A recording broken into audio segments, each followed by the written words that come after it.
So with the Bitcoin spot ETF coming up and coming up fast, the question is, should you pivot all the way into just Bitcoin, leave all alts behind? Well, we're going to take a look at what is actually going on. So first of all, I want to thank everybody for yesterday. We put out a video which talked about the different scam AI videos that were going on. Michael Saylor being one of those that were artificial intelligence.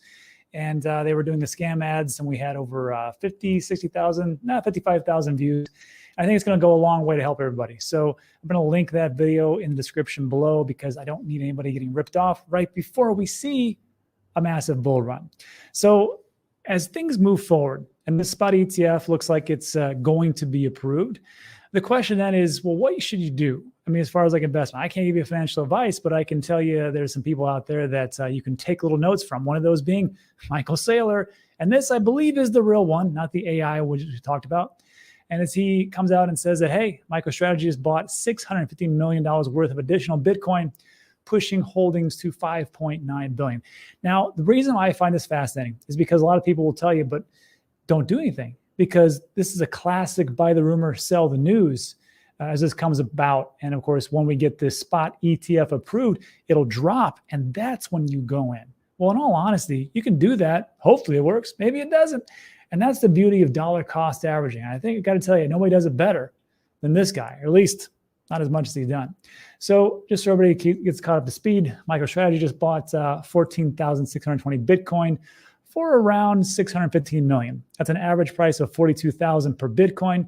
This pushes the company's holdings to 189,150 Bitcoin, worth around roughly $6 billion, which was bought at an average price of 31,168. So right now, if you're the class of 2021, this sounds pretty good to you because maybe you bought it around 60, 65, 67,000. So again, if you stick around long enough, usually things work out. But the question then becomes, if this is what's going on and MicroStrategy holds this much Bitcoin, I put a question out today. I said, I'm not sure that this is actually a good thing or a bad thing for decentralization. You can call it decentralization, you can call it concentration of tokens, whatever you want to say. There's a one entity, an institution, or a business itself that actually owns a whole heck of a lot of Bitcoin, 189,150, and that's 19,592,043, which are actually totally issued or mined as time goes on, and that's going to go into the big institutions. I don't know if this was Satoshi's recommendation of what he wanted to have happen, but it's just something to think about. And other people say, don't be dramatic. My boy Jerry Hall says, if in fact, as long as MicroStrategy is live, they will maintain a hold-only strategy, which I have to agree with him. There's a lot of different ones in there you can kind of take a look at. But there was a lot of good back and forth. I'd like you to read that. I link in the description so you can take a look at what there was said. But you have to think about it this way. If this spot ETF comes through, looks like it's actually going to happen. I'm going to have to wear a stupid shirt that I bet Simon Dixon on.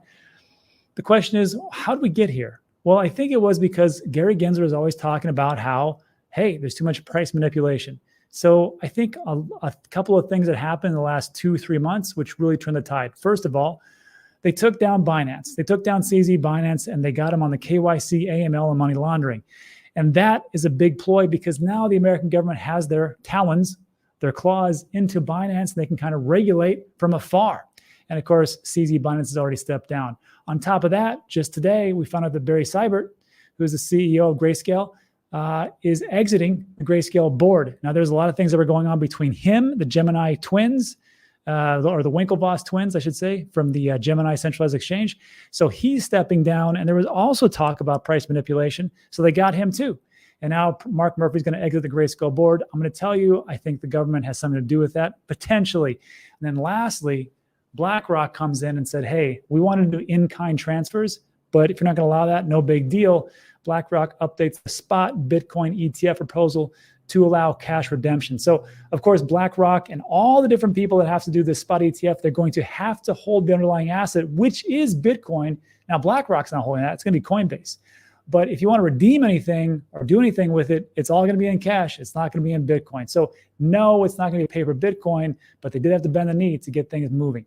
And that, I think, could be a reason why the spot ETF actually does go through. Now, we'll see if it actually happens, but hopefully it does. But again, question is, what's smart money doing? Well, smart money today is actually going, this is a record long on Bitcoin. So they're all saying that, hey, We think the price is going to go up exponentially. Makes a lot of sense. Smart money is record long on Bitcoin have an expected ETF. Data tracking websites, Macro Micro's Bitcoin futures smart money index rose to a record 13,711 last week. A record bias for bullish long positions comes days ahead of the SEC's impending decisions on spot ETF applications. Remember, we're looking at this in the first week of January potentially.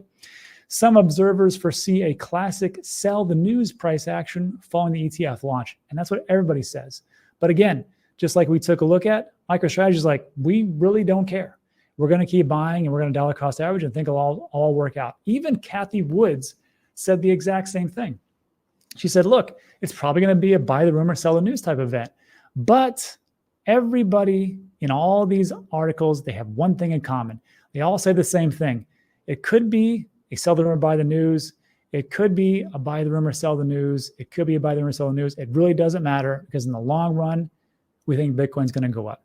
So anyhow, let me know what you think about that in the comments section. And there's a couple things that I will say that for me, I'm a dollar cost averager, so what does it matter to me? I'm going to buy Bitcoin on that day. I'm going to buy Bitcoin the day after. I'm going to buy Bitcoin the day, 2 days before. But I got to tell you, this market seems to not slow down, and it is undeterred from what's actually happening. Here's a couple of examples. First of all, I've been hearing about Mt. Gox, which, if you're not aware, was a centralized exchange, one of the very first, one of actually the first. And this was actually hacked back in late 2014, in February, I believe. Correct me in the comments section. It has taken them 10 years to pay out anything. And they just did it actually starting this week. I've been hearing about this since 2017, 18, 19, 20, 21, 22, and even this year. I didn't think they were actually doing it, but apparently they are. And they had 10 years to prepare for it. And guess what they did?